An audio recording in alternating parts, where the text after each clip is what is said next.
Is writing really that hard? I'm gonna try to write a book for the first time in under a month with only the knowledge of being a GM. Welcome to Dice Anvil. A big complaint from players is that their GM orchestrates the game as if they're just trying to write a book. And we can all agree that that's a really crappy thing to do.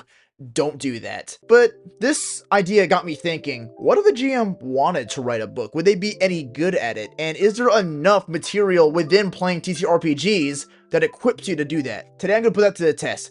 I have never written anything in my life other than papers for like college and high school. It is very different from writing a fantasy novel, which is what I'm going to try this month. You guys might not know this, but November is actually a special month for writers. They try to write a novel in 30 days. They call it National Novel Writing Month or NaNoWriMo. I don't know. It's when writers all around the world gather together and try to write a book in the 30 days of November. And that's a beautiful thing. Community, and it's a fun challenge. I want to try to do that, except with no experience. And just in case you thought I was joking around, I have asked a professional writer to review the book. At the end of this video, I'm going to have a discussion with her and she's going to tell me how I did. And let's just say I am very scared about that. I'm also going to note that I started this process 2 weeks before November so that I can have the video edited and ready to go by the end of November. So no need to thank me. I'm a people's man. What can I say? But if you do want to thank me, you can like and subscribe. Is being a GM enough to write a good book? And is it enough to write a book in 30 days? We'll find out today. Right away, I have an advantage when it comes to world building. The one thing a GM excels at is fleshing out a world well enough for characters to be alive in. I decided to use the setting that my current TTRPG Trichonomist is in, Archaeum, which is a desert empire. I already know about their currency, their culture, their traditions, their values. I mean, I'm on a roll. Eat my dusk, Tolkien. So I sat down and started writing about this character in this setting that I've already fleshed out and know everything about. Easy peasy, I'm on a roll. But little did I know, I've already made my first mistake. You see, GMing is different than just telling a story. You're not expected to come up with every single situation that happens because ultimately it's up to chance. You roll the dice and see what happens next. I think I'm just an idiot because I just started writing. No outline, no plans of where the story might go, just started writing. Did I mention I have no experience? One thing I did that was a little bit different is the first page you read in the book is the middle of chapter 7, which is different than most books. The reason for this is I wanted to hook the reader in, be like, whoa, what's the situation they're in? I'm describing the character being almost at a panic. They're freaking out. They're like, oh man, I gotta do this crazy thing. The players don't know it.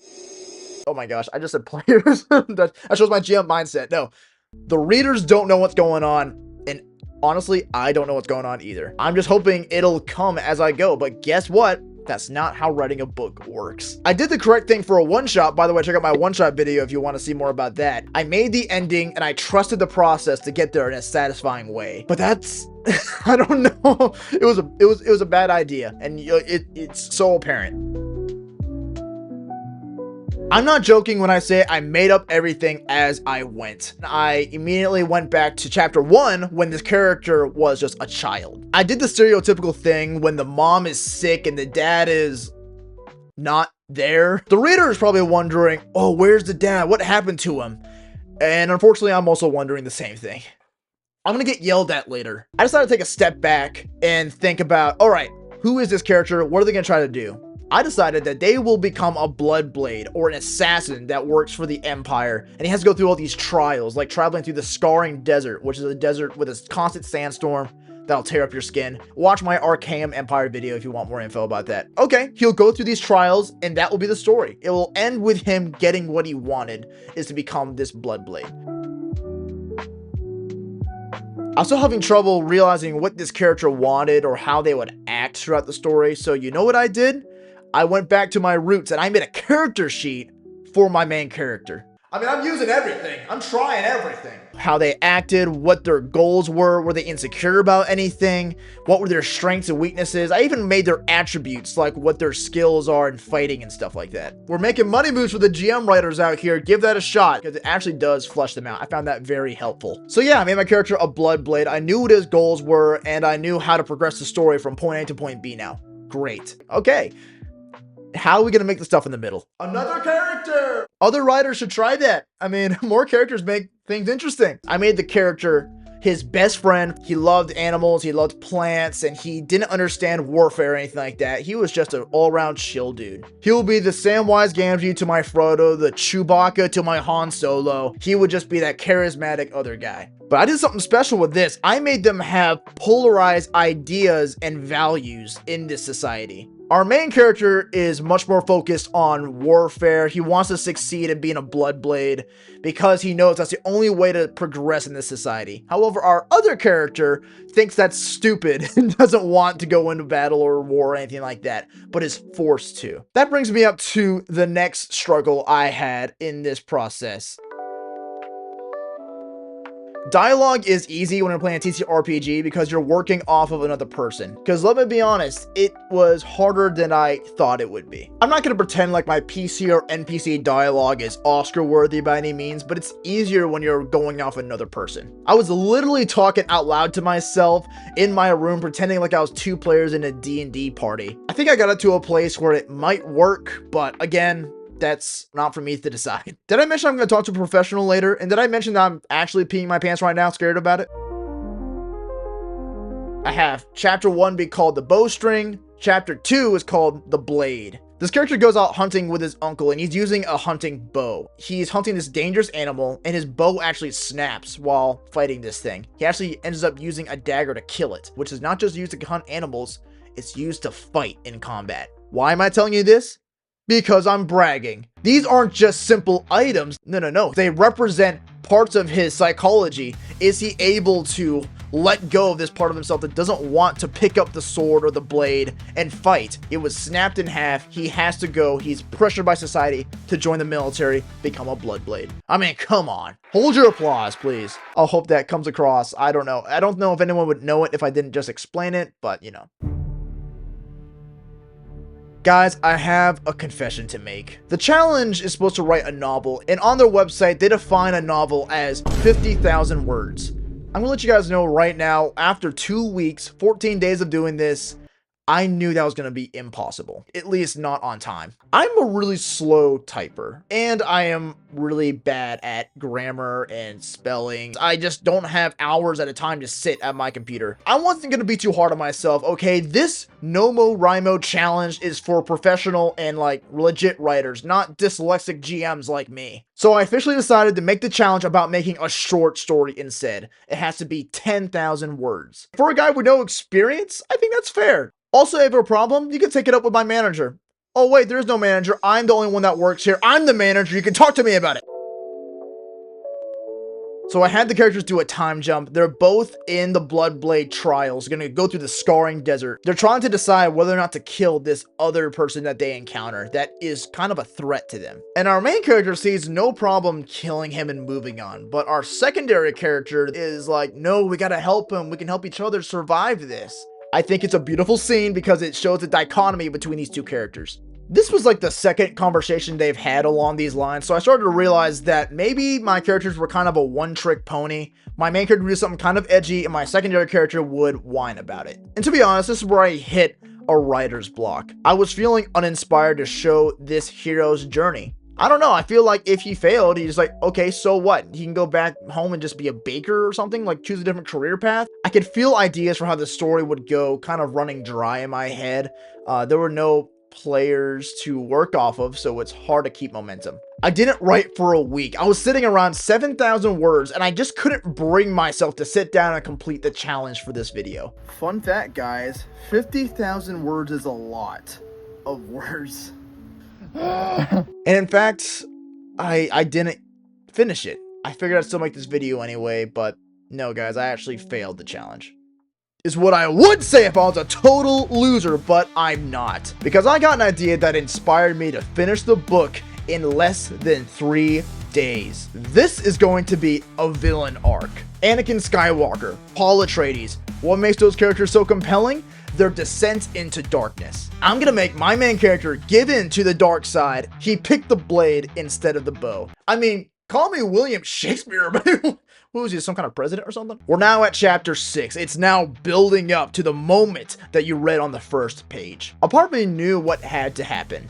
In order for this to be a true villain arc, the lawful good little Pipsqueak, the secondary character, had to go. But I knew I had to think of something absolutely crazy, a twist that none of my readers would expect. And if you don't want to know what that is, skip to this, but I'm gonna go ahead and let y'all know what I thought of now. What if his friend, that lovable baby boy, wasn't real?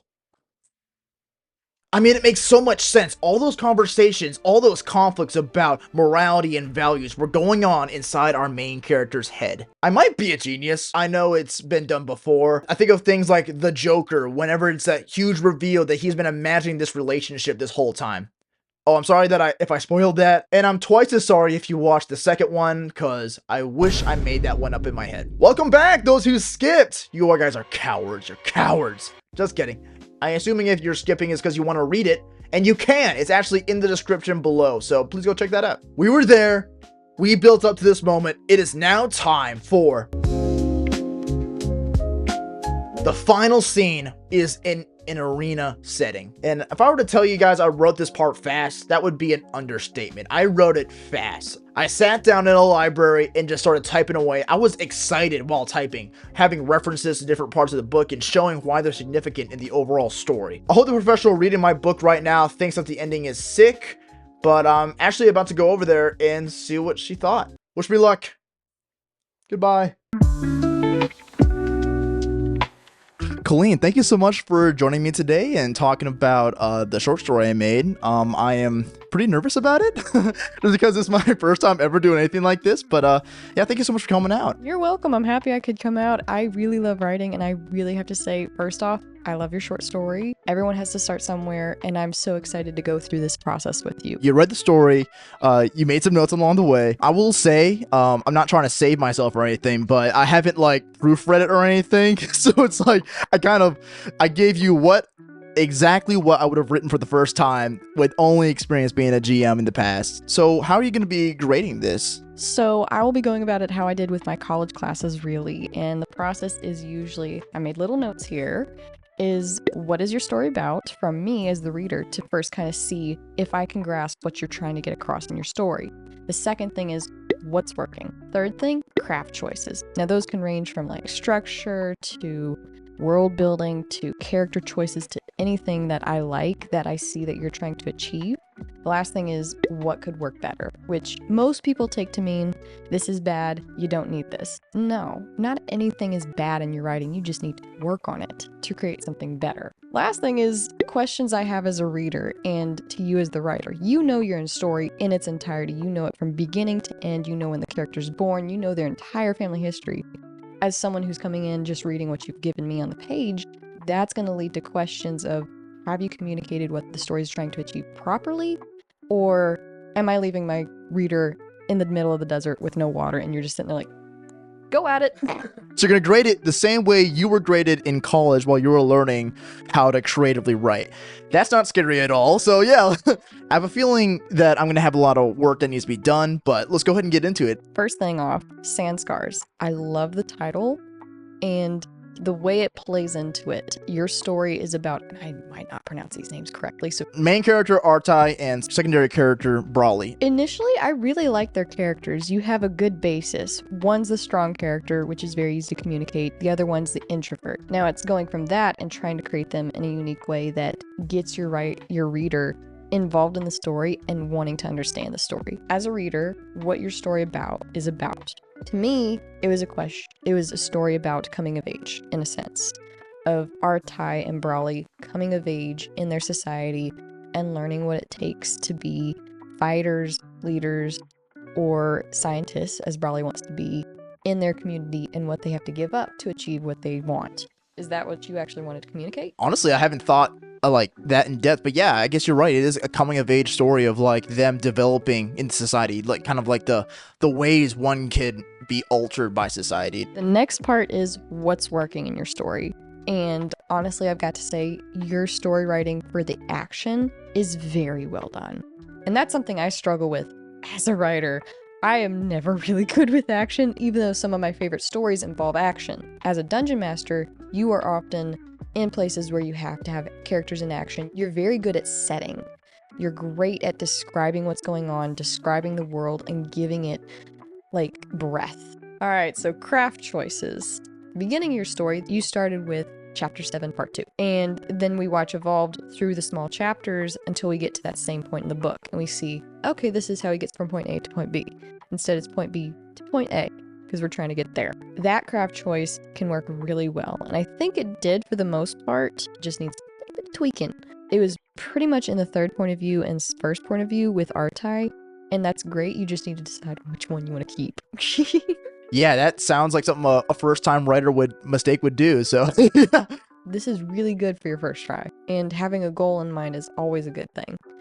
And one of my favorite craft choices in it is having the two dual characters, being able to have them play off of each other, trying to decide, do I let go of this version of myself or do I keep it? And at the very end, kills it off to become what he needs to. No, I wish I would have decided that early, like in the beginning, been like, I'm gonna make this character, but it's gonna be this, because then I probably would have been able to actually, implement that in the rest of the story. Because I just didn't have time to go through and change the rest of the short story. And that kind of goes into one of our last ones, which is what could work better. And while I do like the ending, I can tell that it wasn't planned. It just needs a little hint of work. While I do absolutely love your action scenes, I have one minor thing to say about it, is that the 30 feet, every time there was a 30 or a feet distance, I was sitting there like, hang on a minute, my math is not working. How far away is that? Sometimes it's better to not be so exact when you're fighting, because that can draw the reader out. They'll be like, huh? That's so funny, because in TTRPGs, you're very much like exact when it comes to how many feet away is a thing. So in my head, I was like, okay, if I was playing this in my game and I was DMing this, I would describe it. I'd be like, he's 30 feet away. Okay, now he's 20 feet. He's like, so that's actually interesting that you point that out. So you GMs out there, don't be so exact when in your combat. But the main thing to work on is, as a dungeon master, you're really good with action because you're always involved with the characters. You're really good at making characters because you always have to make characters up on the fly. You have to have them really well done for your characters to interact with. You also have to be good with setting. And those are the main things that you're really good at. Some things I did notice at some points, your dialogue was a little, huh?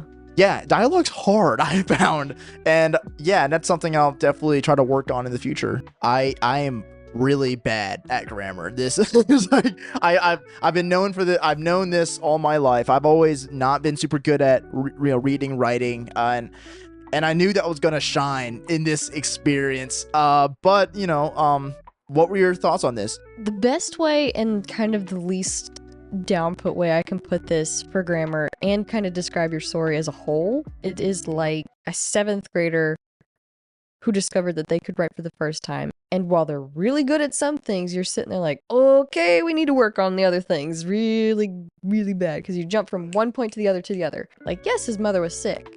Yes, he needed to do it. Why does he have to go down the path of becoming a bloodblade and not studying plants like Bradley wants? And it's never really dived into, because that is something very deep with this character. He is trying so hard. He kills so many people just to get into this, to this point. Or his uncle, where did his limp come from? Did it become as work from being a bloodblade, which meant his father had to go in, and then his father retired, which is why he's back at the house and he has to do it now. Small things like that can help better the story. There's a thing we GMs do, is we present little prompts to our players and say, hey, if you want to explore that, you can. And guess what? There was no player to ask me, Can I roll investigation to see why he's limping? Because in my head, I was like, he's limping because he himself would join the military or become a Bloodblade, but he can't because he has an injury. I never said that in the story, so you're just like, okay, what? I don't know his motivation. Like, why doesn't he just be a baker instead of a soldier? You know, it's like, why does he need to go in the military so bad? And to be honest, I didn't think about that. You gotta work on small things like that. Like, I enjoyed the story, but there are times where I was sitting there like, why is his mom sick? Why is his uncle not doing, where's his dad? Does he have more siblings? Because we never see them. We only see him, but then Bradley's always there, but then he's not acknowledged. And it's just small questions like that. Having a character that thinks one way, you write him a certain way, but the reader isn't too sure if that's actually what's happening because they're trying to better themselves through the story, make it seem like they're in the right, not the other people. That is the definition of an unreliable narrator. And keeping with that, keeping it in third person to concentrate through him will really help your writing. I would like for us to talk about 5 different subjects, and I want you to rank them from a scale from 1 to 5, 1 to 5 stars on how well you think the story performed on that. Structure and flow. It works to a point. I'd have to give it 3. Some of the chapters, too short. You need to linger in those moments. You need to stay in the head of your character, figure out what is really going on. I can tell that you were trying to get through the story. You wanted to get the idea done. Second draft, focus on the structure. Give it time to just breathe. Okay, gotcha. So a 3 for structure and flow. Next one is dialogue. I'd actually keep it at a 3 as well because it was good. Dialogue is never easy. But being able to communicate small snippets of the character, adding a little bit like an accent sometimes people speak more eloquently, some people don't. They just speak it how it is, they don't use grammar, and they're just very quick and to the point. And that is a good way of differentiating your characters. Like, Bradley could use big words because he is studying plants. His uncle could be very quick, like a farmhand or a hunter, someone who gets very quick and sharp across the point. Artai, since he's a blend of the two, could sometimes use big words, confuse his uncle, and then go back to being a hunter himself and use smaller words. It's a good way to kind of hint that he's in the middle. He's at a tipping point and he can't decide which way he wants to go. That's genius. Holy crap. Okay. I'm learning a lot today. How would you rank the action? Action, I cannot give it a 5 because although I love it, the feet thing messed with me so much. It's a solid 4.5 if I had to give it anything. Let's go.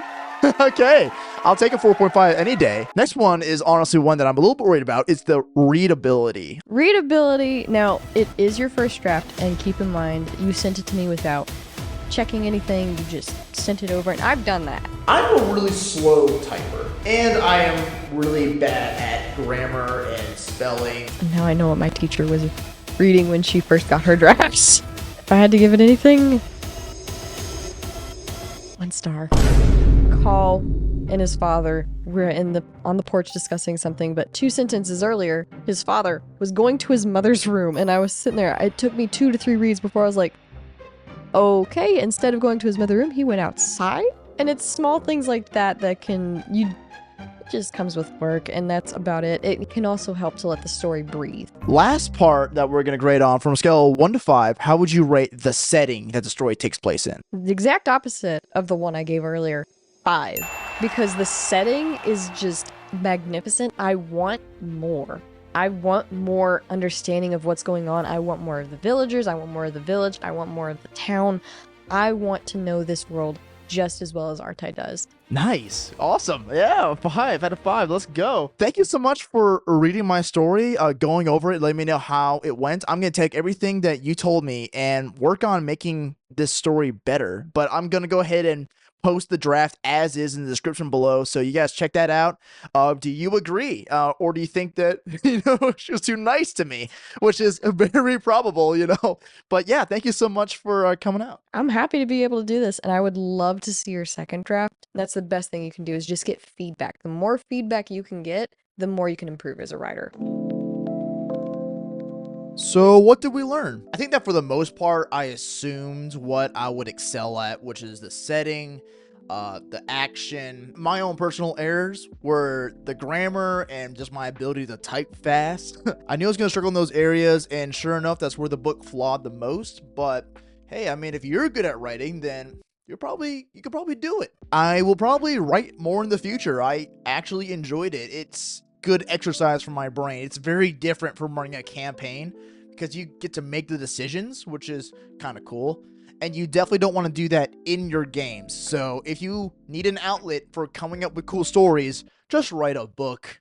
Don't tell your players what to do. I hope you guys enjoyed this video. It took a long time to make, and I'm very proud of it. Please subscribe to the channel if you like more. I talk about being a GM, what that looks like. I even have my own games on my channel right now. You can go check those out. Thank you. Goodbye.